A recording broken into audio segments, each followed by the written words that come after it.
प्रेम विवाह योग, यानी जिसकी कुंडली में प्रेम विवाह के योग बन रहे हैं, तो उनके ग्रह कौन से घर के अंदर रहेंगे, यानी उनका जो स्वामी है वो कौन से घर में रहेंगे, जिस कारण से उनकी कुंडली के अंदर प्रेम विवाह का योग बन रहा है। तो यहां पर हम आपके सामने मैंने ये 4 कुंडलियां बना दी। कुंडली एक ही प्रकार के उदाहरण कुंडली है ये, यानी उदाहरण के रूप में बताया गया भाई इनकी जगह आपकी कुंडली होगी। तो यहां पर मैंने 1 से गिनती शुरू की, यानी ये जो चौकोन होता है तो ये पहला घर माना जाता है, सबका ये पहला ही घर है वो माना जाता है। इनके अंदर जो संख्या लिखी हुई होती है वो होती है राशियां, जैसे ये 12 राशियां ना, 1 से लगा करके 12 राशि, तो ये 12 राशियां हैं वो होती। 1 नंबर में जो 1 नंबर लिखा है वहां पर मेष राशि, 2 नंबर लिखा वहां वृषभ राशि, 3 नंबर लिखा वहां पर मिथुन राशि, और इसी प्रकार जैसे 12 नंबर लिखा वहां पर मीन राशि। तो इसी प्रकार ये मैंने 4 उदाहरण है और उसी हिसाब से मैंने 4 कुंडली बना दी, एक ही प्रकार की है, एक ही समय की है। तो इसमें अंदर हम अपने देखेंगे, सबसे पहले अगर ये जो घर है वो चेंज नहीं होंगे, पहला घर यहीं रहेगा, दूसरा यहीं रहेगा, तीसरा यहीं रहेगा, चौथा इधर रहेगा, परंतु इनके अंदर जो संख्या है वो जो होती है राशियां, ये चेंज हो सकती है। तो मेष राशि होंगी उनका 1 नंबर यहां लिखेगा, और जिनकी वृषभ राशि होगी तो यहां से 2 नंबर से शुरू होगा, फिर 2 के बाद में 3, 4, 5 ऐसे होगा। इसी प्रकार जैसे कि मीन राशि है तो यहां पर 12 संख्या यहां रहेंगी, और उसके बाद में 1, 2, 3, 4, 5, 6, 7, 8, 9, 10, 11 यहां तक ऐसा काम चलेगा। तो ऐसे ये होंगी, जितनी ये संख्या है वो इनकी राशियां हो गई, और ये जो कॉलम है जो आपके सामने दिख रहे हैं वो है इनके घर। तो सबसे पहला उदाहरण मैं आपके सामने यहां पर बताता हूं, ये उदाहरण 1 नंबर इस पर लागू करेंगे, फिर 2 नंबर, 3 नंबर, 4 नंबर ऐसे देखेंगे। जो सबसे पहले हम ये देखेंगे कि जहां पर अपना लग्न कहां है, ये लग्न का घर होता है मेन मुख्य। तो यहां पर आपको यह देखना है कि यहां से 5 नंबर गिनना है, 1, 2, 3, 4, 5, यानी 5वें नंबर में कितनी सी गिनती है, 5वें घर में गिनती कितनी है, 5 है।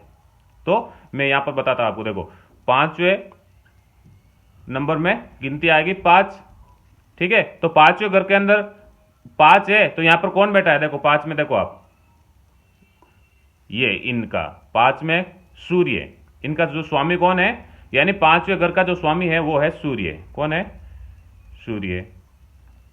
फिर 5 के बाद में 7वां घर देखना आपको, 6ठा ये, 7वां ये, तो 7वें घर, तो 7 की संख्या लिख दो, यहां 7वें घर की ये संख्या लिख दी अपने, ठीक है ना। तो इनका स्वामी कौन है, 7 नंबर का स्वामी कौन है, तो यहां पर देखो सबका ये जो राशियां है इनका ये स्वामी है। तो 7 नंबर देखो कहां पर है, ये रहा, यानी दूसरे का और 7वां, यानी दूसरी राशि और 7वीं राशि, इनका जो स्वामी है वो है शुक्र। कौन है, शुक्र। तो इन दोनों का ये हो गया स्वामी।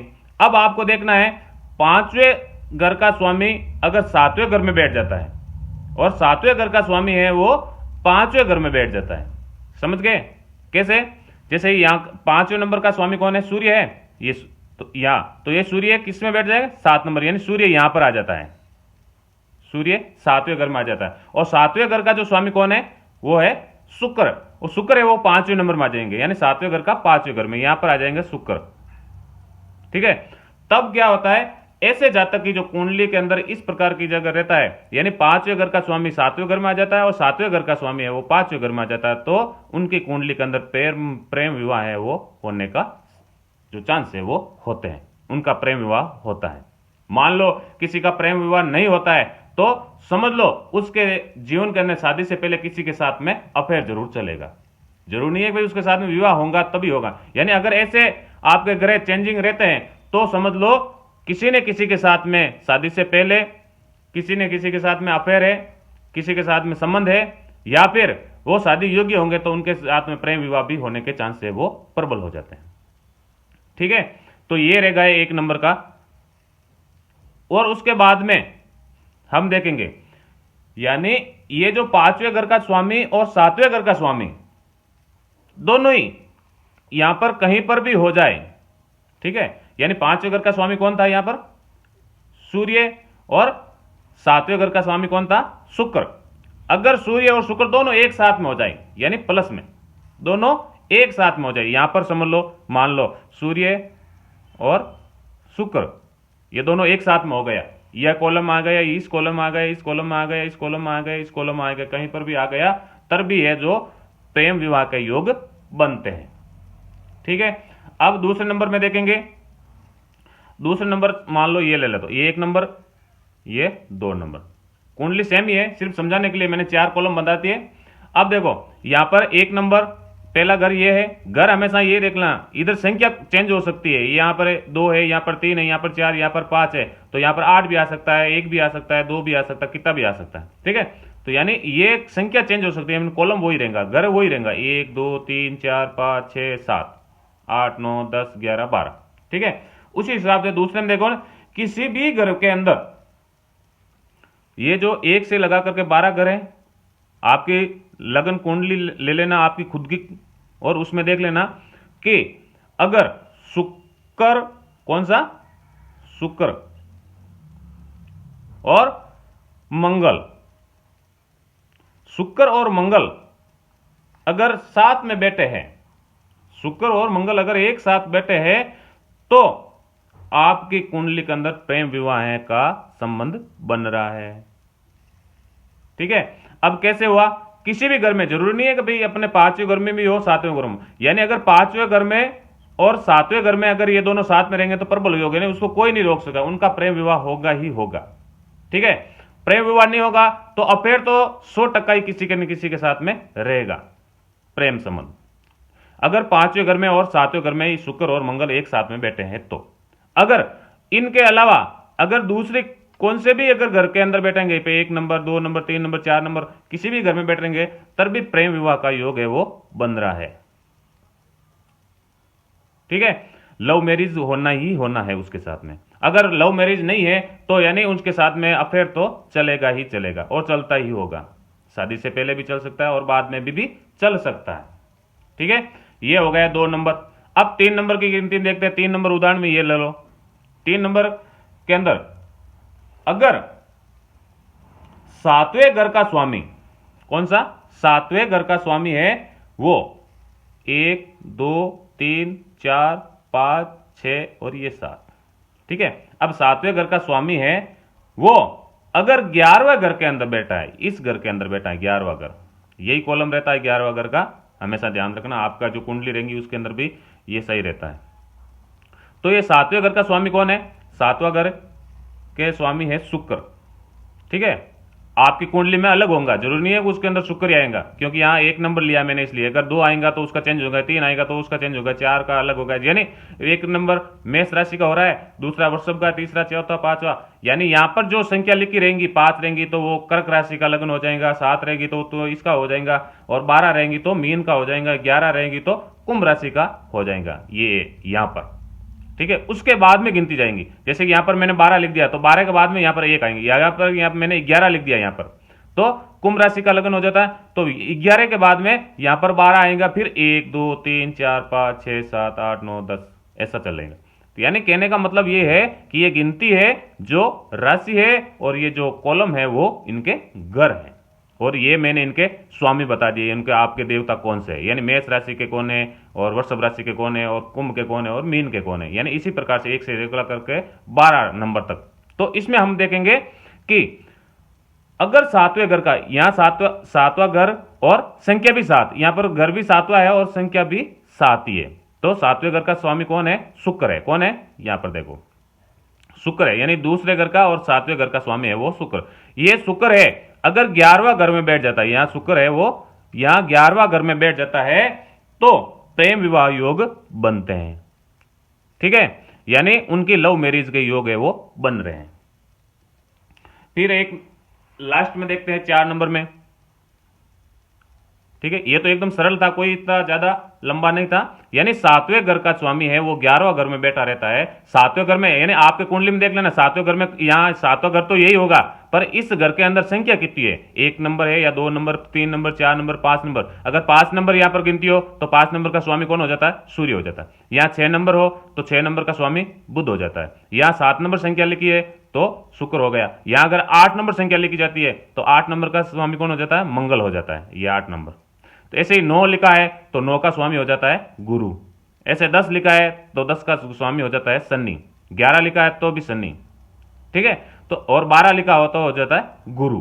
यहां पर जो संख्या लिखी है वो उसका स्वामी होता है। आपकी कुंडली के अंदर, लगन कुंडली के अंदर देख लेना, यहां पर कौन सी संख्या है उसका स्वामी देखना। आपका स्वामी मैंने आपके सुविधा रहे इसलिए मैंने आप सामने लिख दिया है। उसका स्वामी अगर 11वां घर में बैठा है तो उसकी कुंडली के अंदर प्रेम विवाह योग होगा, यानी उसके कुंडली के अंदर लव मैरिज का संभावना है वो बढ़ जाती है।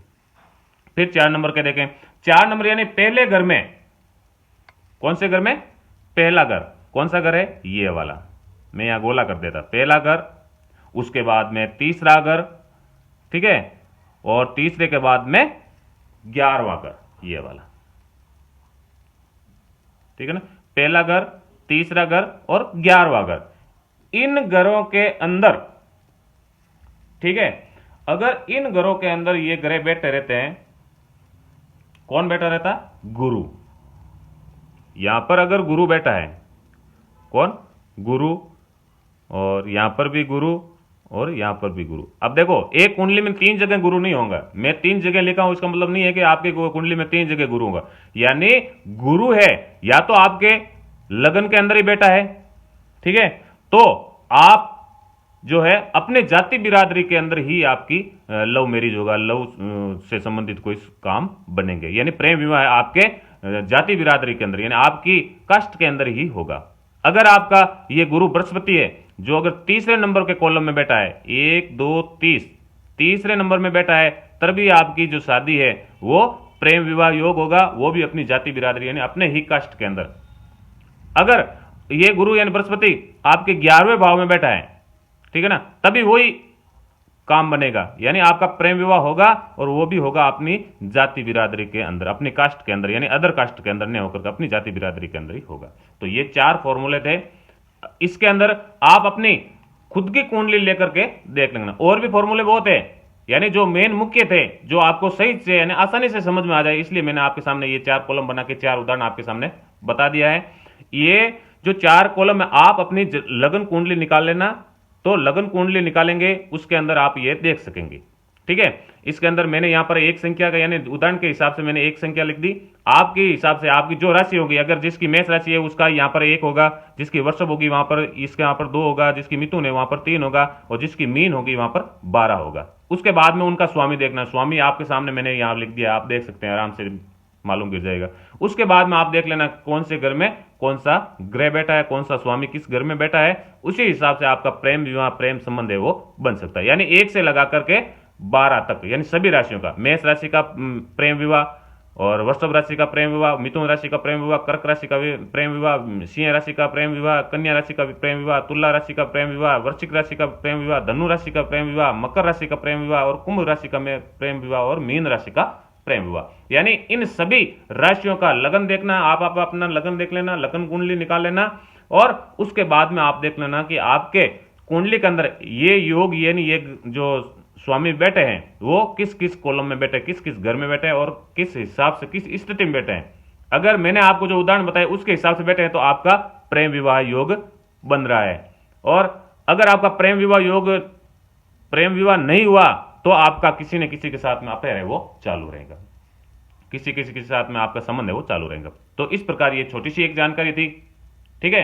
तो ये जानकारी आशा करता हूं कि आपको पसंद आई होगी। तो ये थी एक छोटी सी जानकारी। अगर ये जानकारी अगर आपको पसंद आई है तो हमारे चैनल को आप लाइक और अपने दोस्तों के साथ है वो शेयर करना नहीं भूलें, और जिन्होंने अभी तक हमारे चैनल को सब्सक्राइब नहीं किया है तो कृपया करके हमारे चैनल को आप सब्सक्राइब कर दें और पास में बेल आइकन को दबाना नहीं भूलें, ताकि हमारे आने वाला नया वीडियो है उसका नोटिफिकेशन आपको प्राप्त हो सके, ताकि वो आप आसानी से नया वीडियो आप देख सकेंगे। तो हम फिर मिलेंगे एक नए वीडियो के साथ, तब तक के लिए जय श्री कृष्ण, राधे राधे।